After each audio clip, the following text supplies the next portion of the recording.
मंडळी, उन्हाळा आला की आपल्याला ना खूप तहान लागते, वेगवेगळ्या प्रकारचे ज्यूस स्मूदी वगैरे प्यायची इच्छा होत असते. याच्यामध्ये अगदी पूर्वपार चालत आलेला आणि अगदी फालुद्यापासून ज्यूसपर्यंत सगळ्यांना एक साथ देणारा मॅजिकल इन्ग्रेडियंट आहे आणि जो शरीरासाठी अत्यंत महत्त्वाचं काम बजावत असतो, विशेषतः उन्हाळ्यामध्ये, तो म्हणजे सब्जा. त्याच्याच काही अननोन फॅक्ट्स तुम्हाला सांगणार आहे, त्यामुळे व्हिडिओ शेवटपर्यंत पहा. आता सब्जा किंवा ज्याला आपण बॅसिल सीड्स सुद्धा म्हणतो, हे तुळशीच्या एका विशिष्ट प्रजातीपासून लोकांना मिळतात. लोक याला फालुदा सीड्स म्हणूनही ओळखलं जातं, पण त्या पलीकडे जाऊन याचे अनेक फायदे आहेत आणि काही अशी रहस्य सुद्धा आहेत, ती आपण या व्हिडिओमध्ये जाणून घेणार आहोत. नंबर 1 आहे ते म्हणजे चिया सीड्स पेक्षाही सरस. हे जे टायटल आहे तसंच याचे एकंदरीत काम आहे. बरेचदा लोक ना महागडे चिया सीड्स विकत घेतात, पण संशोधनानुसार सब्जाच्या बियांमध्ये चिया सीड्स पेक्षा जास्त फायबर आहे, जास्त आयर्न आहे, लोह आहे. विशेषतः आशियाई हवामानानुसार आणि हवामानासाठी चिया सीड्स पेक्षा सब्जा हा अगदी शरीराला थंडावा देण्यासाठी खूप जास्त प्रभावी मानला जातो आणि चिया सीड्स आणि सब्जा या दोन्ही गोष्टी कम्प्लिटली वेगळ्या आहेत. नंबर 2 ते म्हणजे ओमेगा 3 चा शाकाहारी स्रोत. आता ओमेगा 3 शक्यतो मांसाहारामधनं, फिशमधनं आपल्याला मिळत असतं, मात्र शाकाहारी लोकांसाठी ओमेगा 3 फॅटी ॲसिड जे आहे ते मिळवणं कठीण होतं. मग हे सहसा मासे जे लोक खात नाही त्यांच्यासाठी सब्जातून मिळत असतं. सब्जामध्ये असं काही गुणधर्म असतो जो तुमच्या हृदयाच्या हेल्थसाठी आणि केसांना मुळापासून मजबूत करण्यासाठी अत्यंत महत्त्वाचा मानला जातो.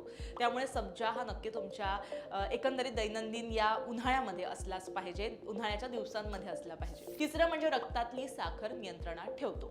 सब्जाच्या बियांमध्ये विरघळणारे फायबर्स असतात.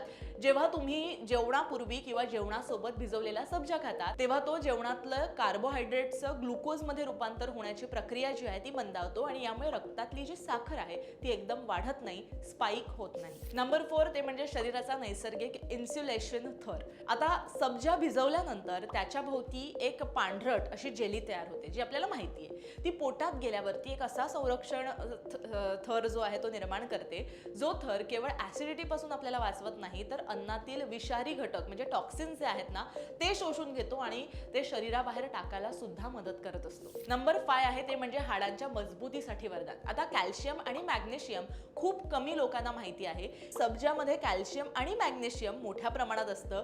वाढत्या वयातील महिलांसाठी ज्यांना हाडांच्या ठिसूळपणाचा त्रास आहे किंवा धोका असतो, त्यांच्यासाठी सब्जा हा तुमच्या हाडांची घनता जी आहे ती टिकवून ठेवण्याचा एक सोपा मार्ग मानला जातो. त्यामुळे तुम्ही आधीपासून याचं सेवन केलं पाहिजे.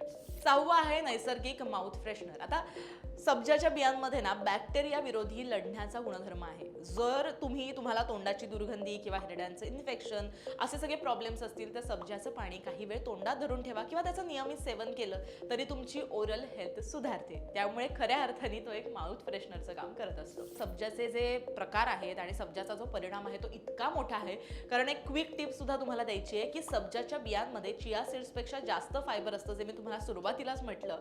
हे पचन संस्थेला एक नैसर्गिक क्लिन्झर म्हणून काम करत असतं. जुनात बद्धकोष्ठता असेल त्याचा त्रास सुद्धा यामुळे दूर होतो. आणि विशेष म्हणजे जर तुम्हाला जेवणानंतर छातीमध्ये खूप जळजळ होत असेल तर सब्जा पोटातला जो तुमचा जठराग्नी आहे किंवा ऍसिडिटीमुळे होणारी जळजळ जी आहे ती सुद्धा शांत करतो. त्यामुळे ही क्विक टिप आहे की तुम्ही तुमच्या आहारामध्ये सब्जाचं सेवन केलं पाहिजे. आणि मला असं वाटतं सब्जाचे हे जे काही फायदे आहेत आणि या अननोन फॅक्ट्स आहेत त्या खऱ्या अर्थाने तुमच्यासाठी आय ओपनर असतील की नैसर्गिक आणि स्वस्तात मस्त असणारा हा पदार्थ किती आपल्याला परिणामकारक आहे. मात्र सेवन करताना या सब्जाच्या काही महत्त्वाच्या गोष्टी तुम्हाला सांगते. सब्जा कधीही कोरडा तुम्हाला खायचा नाहीये. तो श्वसनाच्या नळीमध्ये अडकू शकतो, चिटकू शकतो, म्हणून तो नेहमी पूर्णपणे भिजवूनच खाल्ला पाहिजे.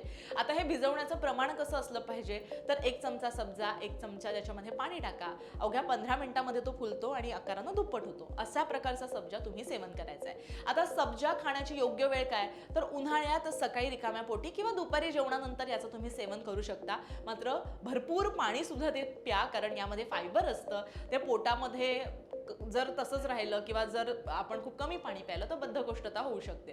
त्याच्यामुळे ही छोटीशी टिप आहे जी तुम्ही करू शकता.